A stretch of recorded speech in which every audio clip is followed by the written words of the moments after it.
Baiklah, perkenalkan nama saya Tisan Tambunan dari Prodi Bahasa Inggris.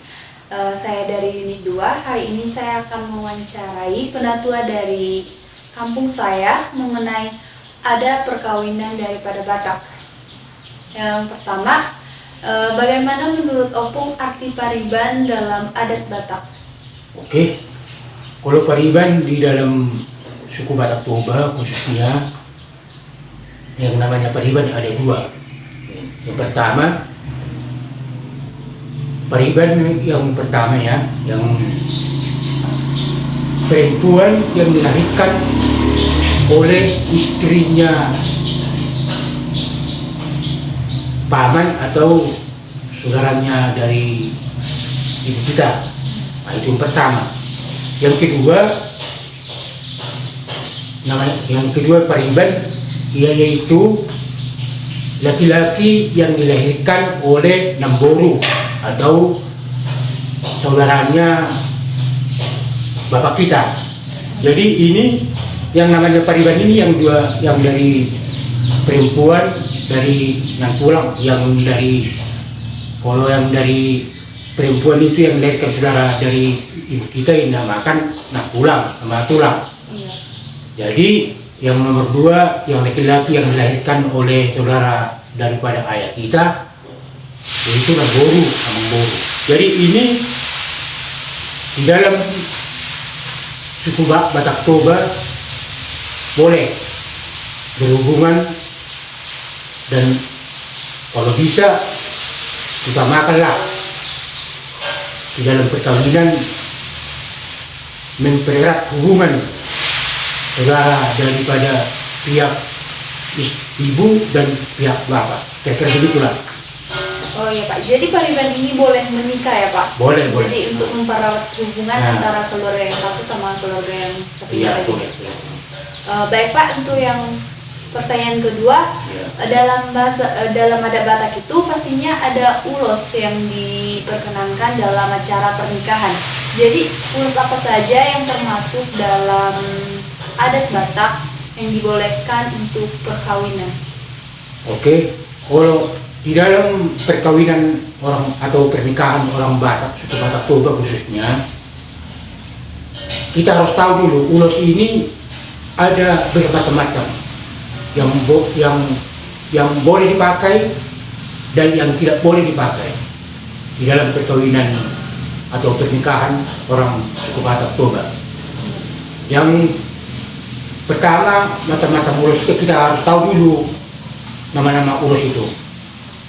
Yang pertama paling sakral itu ulos namanya Ragidu. Ragidu. Yang nomor dua Ragi Hotang, baru seterusnya Sadu. Yang boleh dipakai orang Batak Toba ke dalam perkawinan biasanya itu namanya ulos, Ragi Hotang dan Sadu. Ya itulah yang boleh dipakai. Jadi untuk yang pertanyaan yang ketiga, saya ingin mengetahui apakah arti dari, kan dalam orang Batak, dalam pengantin pria dan wanita pastinya ada yang kayak acara membuat beras di atas kepala si pengantin wanita dan si pengantin laki-laki. Tujuan daripada dibuatnya beras di atas kepala pengantin wanita dan pengantin pria itu bagaimana tujuannya Pak? Tujuan boras atau dalam bahasa Indonesia beras dikasih ke kepala pengantin laki-laki dengan pengantin perempuan itu kalau di dalam suku Batak Toba dibaratkan itu supaya di dalam perkawinan mereka atau pernikahan mereka di dalam menempuh hidup dalam rumah tangga supaya mereka jauh daripada mara bahaya, contohnya supaya hubungan kekeluarga mereka hukum selalu sampai hidup semati. Itulah sebenarnya arti daripada manang boras yang dibikin di atas kepala pengantin laki-laki dengan pengantin perempuan. Oh, jadi tujuan daripada ditaruh beras di atas kepala pengantin pria dan wanita itu juga sebagai pertanda bahwa mereka itu sudah sah jadi suami istri, Iya. gitu ya Pak.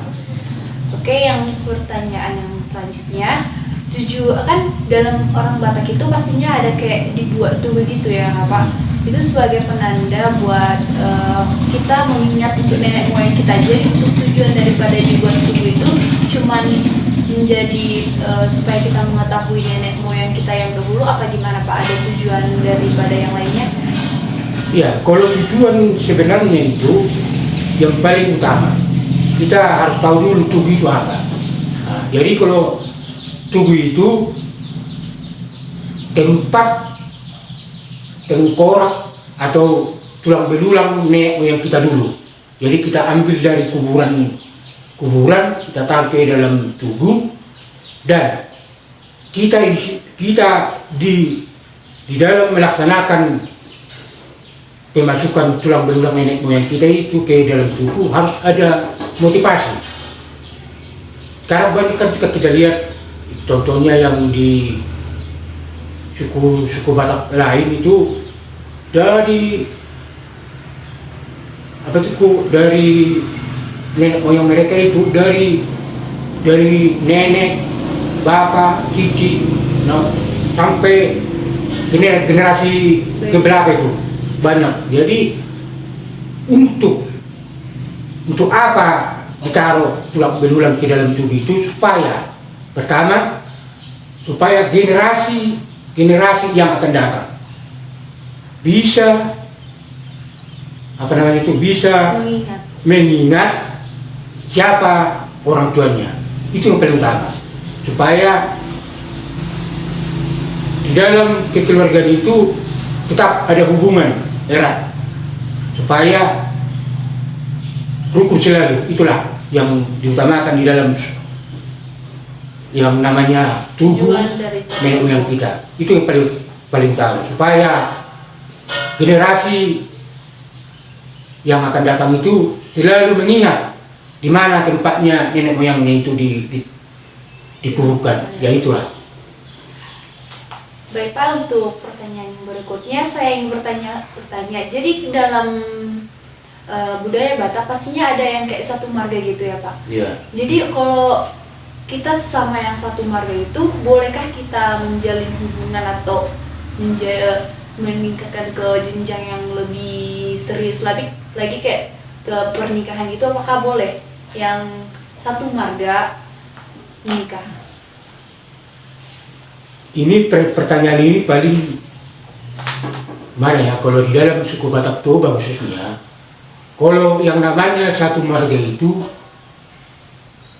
dilarang keras untuk berhubungan, apalagi yang namanya untuk suami istri. Jadi zaman dahulu kala itu namanya, kalau marga itu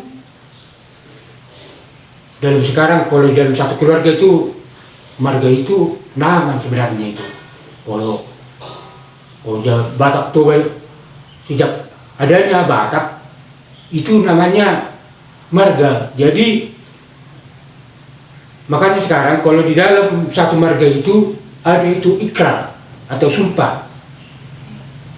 Yang namanya sumpah itu kalau dilanggar pasti ada akibat, dan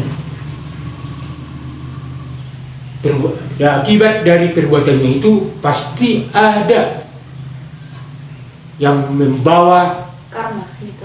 atau dalam bahasa Indonesia karma. Jadi kalau di dalam suku Batak Toba itu tidak boleh berhubungan yang sesama marga. Kalaupun ada itu memang sah. Ada itu ya, Pak, melanggar, ada. dulu ya. Tapi kenyataannya mereka itu dibuang dari atau tidak masuk lagi di dalam satu marga itu. Itulah akibatnya kalau melanggar daripada menikah dengan satu marga. dalam orang Batak itu juga dalam satu marga itu termasuk kayak satu darah gitu ya Pak. Iya. Jadi kayak sesama saudara gitu. Iya, jadi nggak boleh kita haruslah kita ingat bahwa satu marga itu adalah saudara kita. saudara kita sendiri. Oh iya, baik Pak. Terima kasih ya Pak untuk wawancara hari ini, telah meluangkan waktu untuk hari ini. Terima kasih ya Pak.